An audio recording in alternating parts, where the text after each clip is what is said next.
Ah. Jadi luar biasa. Itu harus kita syukuri. Ketika di dalam rahim pun nikmat Allah sudah diberikannya kepada kita. Ya. Ketika kita masih berada dalam rahim ibu kita, sampai ketika kita dewasa sekarang, sampai kita sudah tua, nikmat itu masih kita rasakan adanya. Maka fasholli li rabbika wanhar, salatlah. Sebagai salah satu mensyukuri nikmat Allah itu salat. Karena kata Rasulullah, ya, ketika ditanya istrinya Siti Aisyah, Rasulullah ni bu sikit-sikit solat, sikit-sikit solat. Kita solat kok sedikit. Rasulullah sedikit tidurnya, kita sedikit-sedikit tidur. Ustaz Tausiah pun tidur. Rasulullah sedikit makannya, kita sedikit-sedikit makan. Pernah ibu undangan Pernah ibu undangan 4 kali sehari? Tak pernah, 3 kali pernah. Pasti ditokan kan? Sayang ayah, ampun aku siapkan 50 kot. Padahal kau kaji-kaji itu bu penyakit itu. 4 kali awak undangan, 4 kali awak makan. Dalam tempo 3 jam awak makan. Aku tak rusak gadang ni. Takut dia siapkan ampun, takut rugi. Padahal makan itu 3 kali sehari. Pagi, siang, malam. Malam pun jarang kalau tak diet. Itu kan kalau ada undangan sayang. Dia siapkan ampun, rugi Ustaz, rugi. 30.000 dipalah itu Ustaz sampai nasi katanya. Ya Allah ya Rabb. Ya. Padahal itu dalam menurut kesihatan ala Rasulullah apa bu dalam hadis? Andaknya tubuh ini bu sepertiga makanan, sepertiga air, sepertiga udara. Inilah konsep hidup sehat. Kalau onda ibu awet muda, sampai ada macam nenek kami di Sungai Paham 120 tahun mau meninggal. Mak buatlah bu. Ini konsepnya, sepertiga makanan. Tubuh ini bu harus 3 elemen. Sepertiga makanan, sepertiga minuman, air, sepertiga udara. Itu tidak. Macam mana lah 4 kali makan, di mana lah ada udara? Sosak lah, timbul sosak. Masuk rumah sakit, berjarum gantung. Tak ada lagi tempat udara lagi. Makanan tu sosak di dalam. Inilah konsep hidup sehat dikasih Rasul. Tapi kita tak mau. Apalagi hari raya, oh luar biasa. 7 tapak didatangi, lontong sama sikat. Anda ke lontong, anda patin ini beda masa nocik ni. Paling itu juga lontong tu nasi sayur gori, itu juga. Apalah bedanya, bumbunya sama-sama bumbu ajudin ni bunyinya. Kalau tak ajiakan. Itu tadi nafsu tu tadi, nafsu. Kan? Jadi luar biasa. Fasholli, maka solatlah kita. Maka salah satu wujud untuk mensyukuri nikmat Allah, solat. Tak cukup solat 5 waktu bu, ditambah dengan solat-solat nida, ditambah dengan solat-solat sunnah. Maka perkara solat ini pun kita kan luar biasa. Kan? Udah datang kahang panggilan dari Allah Ta'ala. Hayya 'alas salat. Awak dalam perjalanan, alah kang lah solat di rumah aku. Padahal bu tak ada jaminan kita bisa hidup sampai rumah. Betul tidak? Betul. Macam kejadian semalam yang kontak di KPS tu kan. Kan? Menantu Haji Johan.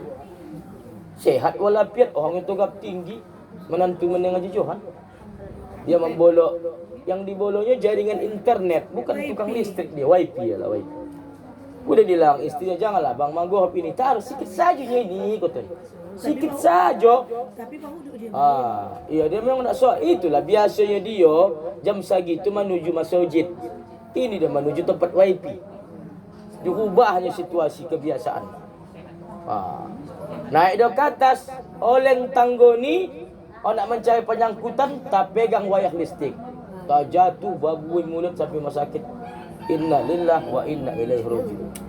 Ada 4 hari yang lalu. Begitulah umur tu. Siapa jaminan? Tak solatnya dia. Tapi ada mengeluh, bang kenapa rusak jaringan? Gila dia sebentar. Begitulah umur.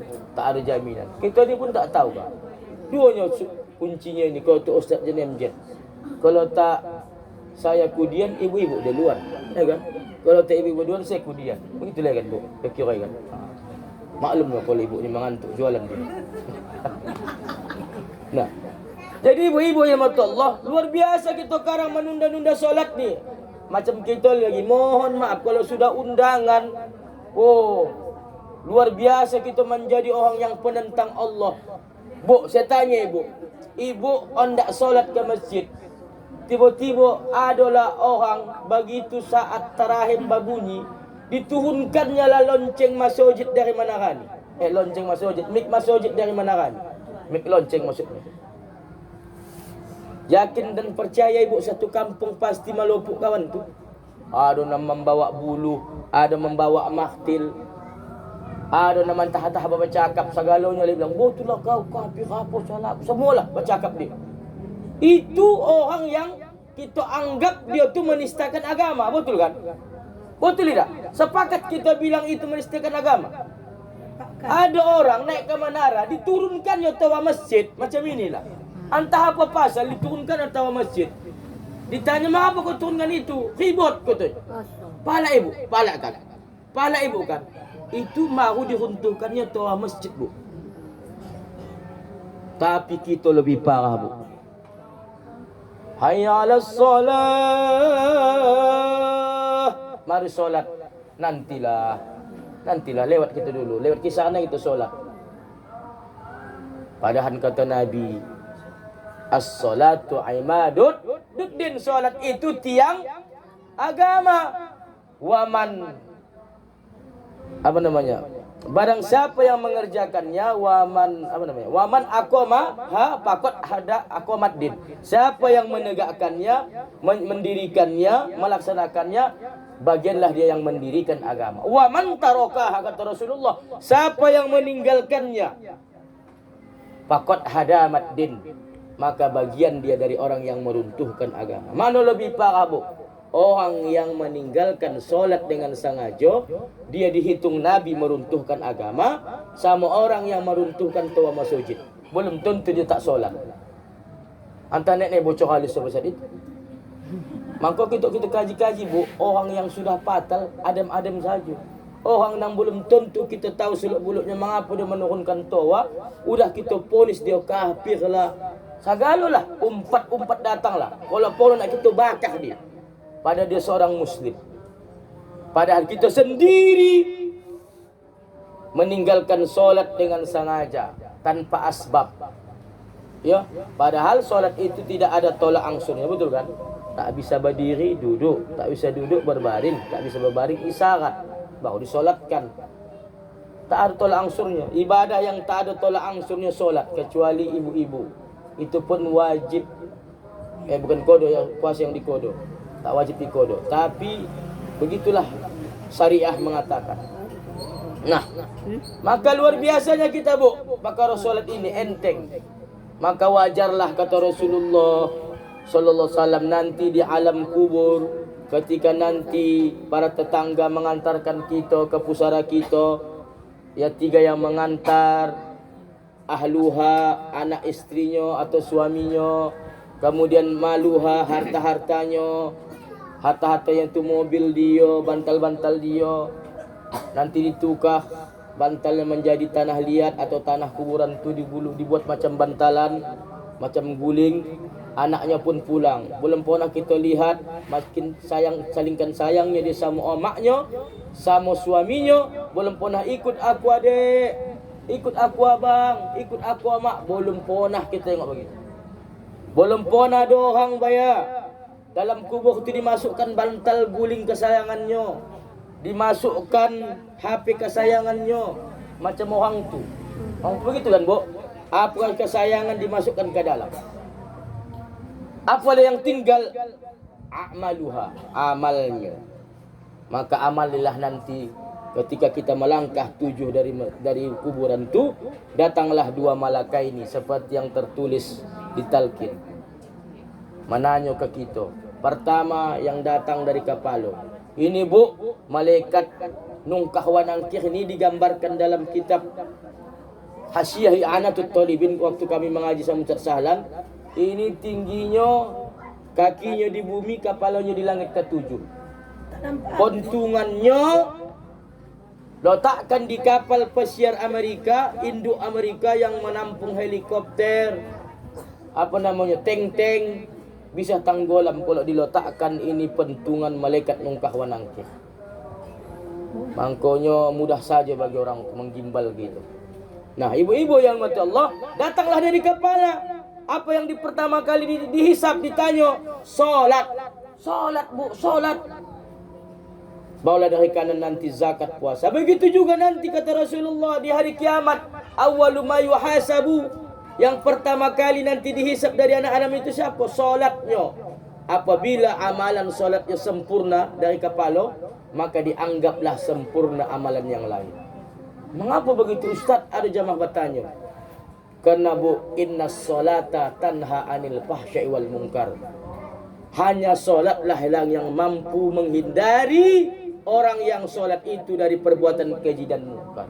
Tapi adanya Ustaz, ku tengok solat-solat juga, jahat-jahat juga. Solat yang macam mana?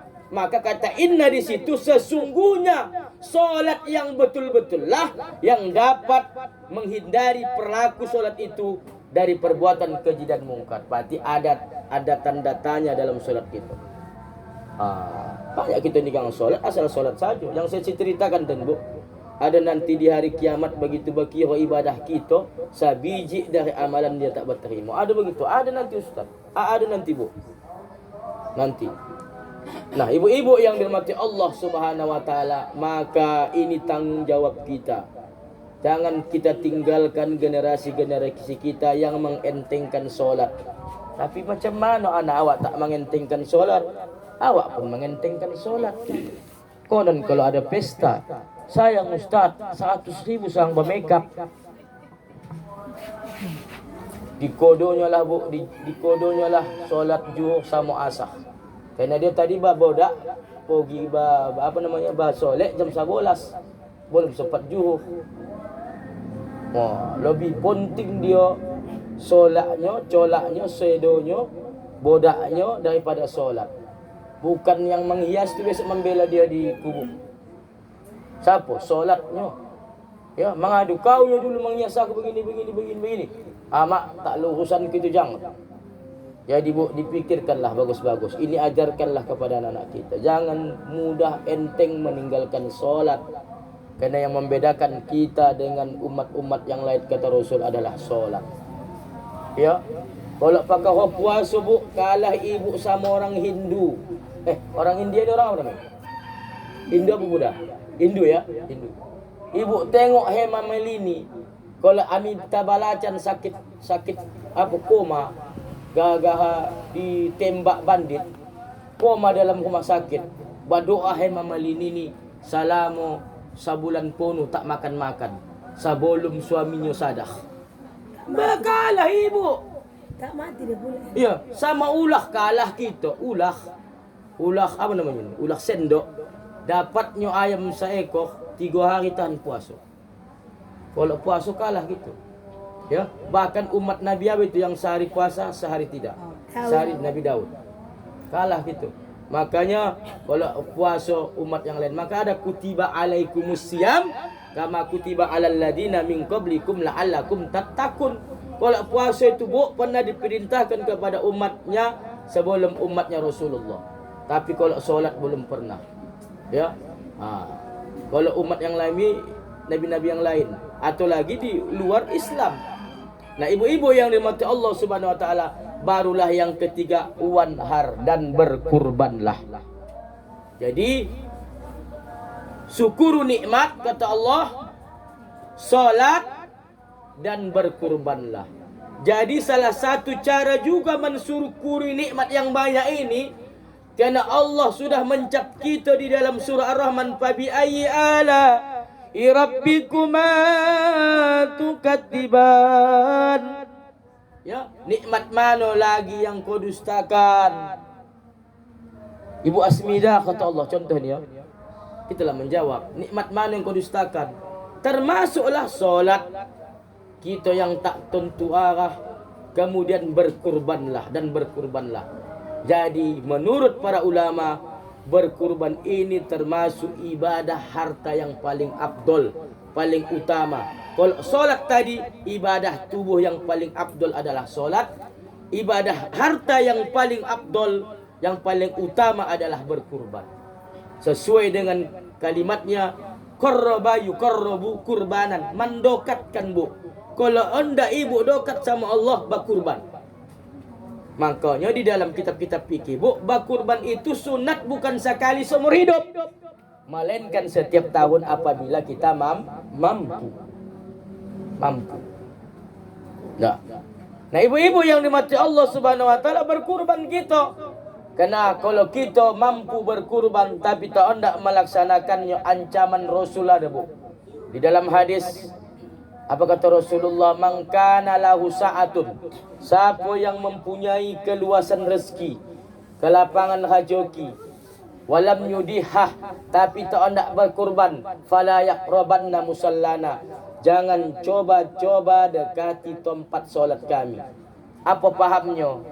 Jangan coba-coba datang ke musolla, datang ke masjid. Selain itu, ada juga ulama memfahamkan, sia-sialah kita nang sembayang. Apa kategori orang yang mampu ni tak mau, Ustaz? Iya. Kalau dikaji-kaji, bu, mengansuh jilbab lalu, mengansuh talokung sampai jutaan lalu. Apa lagi? Oh, emas berganti-ganti, HP berganti-ganti, kereta berganti-ganti. Sekarang sudah ada kemudahan, kurban sudah bisa dicicil. Betul tidak? Itu dah katakan mampu itu, bu. Bukan mesti macam Haji Jul almarhum, macam Haji Uli almarhum, bukan macam Haji Edi menanti, bu. Ini bukan begitu dikatakan orang yang mampu. Oh, bukan. Kita yang kira-kira kita ukuh-ukuh mampunya. Maaf cakapnya macam suami awak lah, kalau ahli hisap dia. Rokok suhu ya sekarang 25,000 sebungkus, bu, sebatang. Kalikan itu, bu. 25 kali 30 berapa? Kalikan 10 saja sekali 12. Sudah lebih, sudah dapat berkurban dulu. Mengapa begitu, Ustaz? Pemulung, bu, di Jakarta mampu berkurban. Jangankan berkurban, naik haji mampu, asalkan ada kemauan. Ini tidak garam. Ya. Jadi jangan sangka makna hadis ini yang dikatakan Rasulullah, mangkana lahu sa'atun, siapa yang mempunyai keluasan rezeki orang kaya, bukan. Lebih-lebih hidupnya, bukan. Kita bisanya kita atur itu uang untuk dibelikan ke kurban, tetapi kita tak mau. Nantilah. Lebih penting kita mengganti kulkas. Lebih penting kita menambah kipas angin, menambah armada kereta biar sonang. Lebih senang kita bolak-balik ganti jilbab, ganti baju, biar yasin, biar enak. Itu yang kena sebetulnya kata para ulama. Bukan dikatakan orang yang mesti lebih rezekinya, bukan, salah itu.